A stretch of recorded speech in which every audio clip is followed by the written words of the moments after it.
Hello people, welcome to our channel where we will talk about psychology based on the syllabus of NTA UGC NET, but it also can help all the learners of psychology. We are going to learn about the very interesting chapter learning. So let's learn something new together. तो इस video में हम लोग हल के theory के बारे में बात करेंगे। गथरी की तरह क्लार्क हल भी एक व्यवहारवादी है।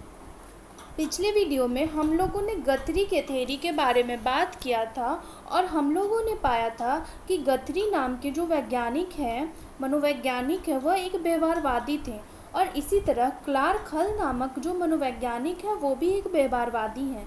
इनके सीखने के सिद्धांत स्टिमुलस रिस्पॉन्स थ्योरी के अंतर्गत आता है। इनका जो सीखने का सिद्धांत है, इन्होंने जो अपने सीखने का सिद्धांत दिया वह क्या है, वह एक स्टिमुलस रिस्पॉन्स थ्योरी है। इनके सिद्धांत के दो नाम हैं। इनका जो सिद्धांत है इसे हम दो नामों से जान सकते हैं। तो यह दो नाम कौन कौन से हैं? पहले को परिकल्पित निगमनात्मक विधि और दूसरी को तार्किक निगमनात्मक विधि कहते हैं। जो पहला नाम है वो क्या है, वो हाइपोथेटिकल डिडक्टिव मेथड एंड दूसरा जो नाम है उसे लॉजिकल डिडक्टिव मेथड कहते हैं। ये दोनों में जो डिडक्टिव मेथड है वो सेम है। यहाँ पे अंतर क्या है, यहाँ पे एक हाइपोथेटिकल है और दूसरा जो है वो लॉजिकल है। तो इनके सिद्धांत के दो नाम कौन कौन से हैं? हाइपोथेटिकल डिडक्टिव मेथड एंड दूसरा जो है वो लॉजिकल डिडक्टिव मेथड है। इनके द्वारा प्रतिपादित यह सिद्धांत पोस्टुलेट्स एंड थ्योरम्स का एक तार्किक संरचना है। इनके द्वारा जो सिद्धांत बनाया गया है उसका आधार क्या है, वो तार्किक रूप से पोस्टुलेट्स एंड थ्योरम से बना है। इनके सिद्धांत का आधार पोस्टुलेट्स एंड थ्योरम्स है। तो हम इनके सिद्धांत को जानने से पहले यह जानेंगे कि पोस्टुलेट्स किसे कहते हैं और थ्योरम्स किसे कहते हैं। पोस्टुलेट्स बिहेवियर के बारे में एक सामान्य कथन है जिसकी जांच सीधे नहीं की जा सकती। पोस्टुलेट्स क्या है? हमारे व्यवहार के बारे में एक कथन है, एक अभिधारणा है और इसकी जांच सीधे नहीं हो सकती। हम लोग अभिधारणा, मानसिक रूप से अभिधारणा बनाते हैं लेकिन उसकी जांच नहीं हो सकती है सीधे विदाउट एक्सपेरिमेंट के। पोस्टुलेट से तार्किक रूप से कुछ विशेष अनुमान लगाना ही थ्योरम्स कहलाता है। वो जो अभिधारणा हम लोग जो पोस्टुलेट्स बनाए थे उससे अगर तार्किक रूप से कुछ विशेष अनुमान लगाएंगे तो क्या वो हो जाएगा, वो थ्योरम कहलाएगा।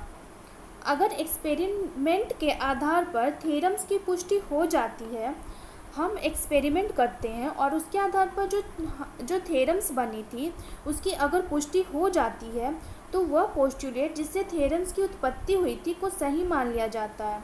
जो पोस्टुलेट्स है उसे हम सही मान लेते हैं अगर थ्योरम्स की पुष्टि हो जाती है। और इस तरह से संपूर्ण सिद्धांत जिसमें पोस्टुलेट्स एंड थ्योरम्स दोनों ही सम्मिलित होते हैं मजबूत हो जाते हैं। ये जो पोस्टुलेट्स एंड थ्योरम्स हैं वो दोनों मजबूत हो जाते हैं। और इसी तरह दूसरी तरफ क्या हो रहा है, यदि प्रयोग जो थ्योरम्स की जांच करने के लिए आयोजित किया गया था, जो एक्सपेरिमेंट है वो जो थ्योरम्स की जांच करने के लिए आयोजित किया गया था, उस अगर द्वारा थ्योरम्स की पुष्टि नहीं होती है तो वैसी अवस्था में क्या होता है, जो हमारा पोस्टुलेट्स जो बनाया गया था, अभिधारणा बनाया गया था, वो कमज़ोर पड़ जाती है और उसमें परिवर्तन की आवश्यकता महसूस होती है। इस तरह हल के सिद्धांत का स्वरूप आत्म संशोधक है, सेल्फ करेक्टिंग है। जो हमारे हल का जो सिद्धांत है वो क्या है, हमारा जो हल का सिद्धांत दिया गया है वो सेल्फ करेक्टिंग है। इसके लिए कोई एक्सटर्नल करेक्शन की ज़रूरत नहीं पड़ती है बल्कि यह सेल्फ करेक्टिंग है। हल ने अपने थ्योरी का प्रतिपादन सर्वप्रथम 1942 में किया था।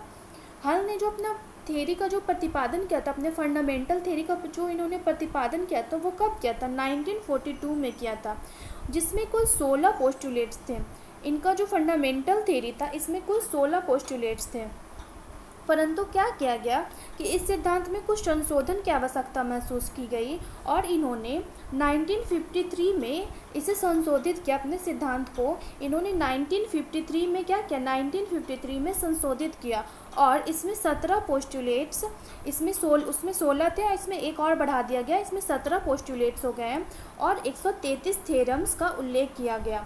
कितने थ्योरम्स का? 133 थ्योरम्स का उल्लेख किया इन्होंने अपने 1953 के सिद्धांत में।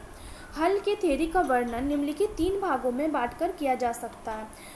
अगर हम हल के पूरे थ्योरी को समझना चाहें तो हम इसे 3 भागों में बांटकर वर्णन कर सकते हैं, तो हम इसे अच्छी तरह समझ सकते हैं। तो ये 3 अलग अलग भाग कौन कौन से हैं? Major theoretical concept postulate wise, major differences between Hull's 1943 and 1952 theories, Hull's summary of variables in 4-stage predictive system।